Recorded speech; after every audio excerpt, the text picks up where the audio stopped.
এই জবাব চাইতে পারে নতুন করে কোন জালেম, কোন চাঁদাবাজ, টেন্ডারবাজ, দুর্নীতিবাজ, ভণ্ড ক্ষমতার মসনদে বসবার দুঃসাহস করবে।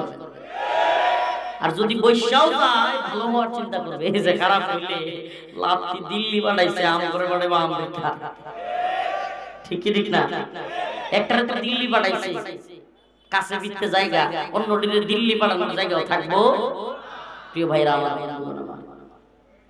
লাতাজিদান্না শাদ্দান নাসি আদাওয়াতান লিল্লাযিনা আমানুল ইয়াহুদ ওয়াল্লাযিনা আশরাকু। আচ্ছা বলেন, বুদ্ধির দিক থেকে, জ্ঞানের দিক থেকে আল্লাহর চাইতে বড় কেউ আছে? হ্যাঁ, আল্লাহর চাইতে বড় বুদ্ধিজীবী হইতে গেলে এই বুদ্ধিজীবী হবে নাকি গর্দভ হবে, শয়তান হবে?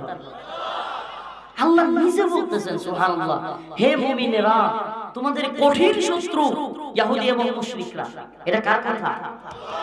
আল্লাহ পাক কোরআনে আয়াতে বলেন, ইয়া আইয়ুহাল্লাযীনা আমানু লা তাত্তাখিযুল ইয়াহুদা ওয়ান নাসারা আউলিয়া।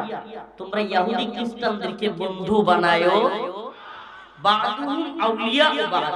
বরং ইহুদি খ্রিস্টান এরা নিজেরা নিজেদের বন্ধু, এরা তোমাদের বন্ধু।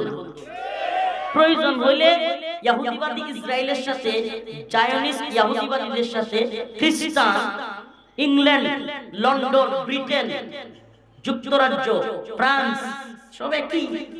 এরা প্রয়োজন হলে এদের সাথে মিলবে, প্রয়োজন হলে আমেরিকা ইসরায়েলের সাথে মিলবে, তোমাদের সাথে মিলবে।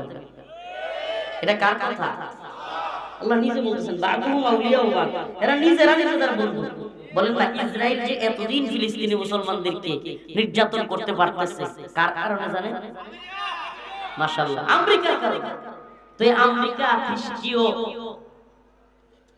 শক্তি, ইংল্যান্ড, যুক্তরাজ্য খ্রিস্টীয় শক্তি, আরেক খ্রিস্টীয় শক্তি ফ্রান্স, জার্মানি, এগুলো যেগুলো আছে সবগুলো ইসরায়েলের পক্ষ নেয়।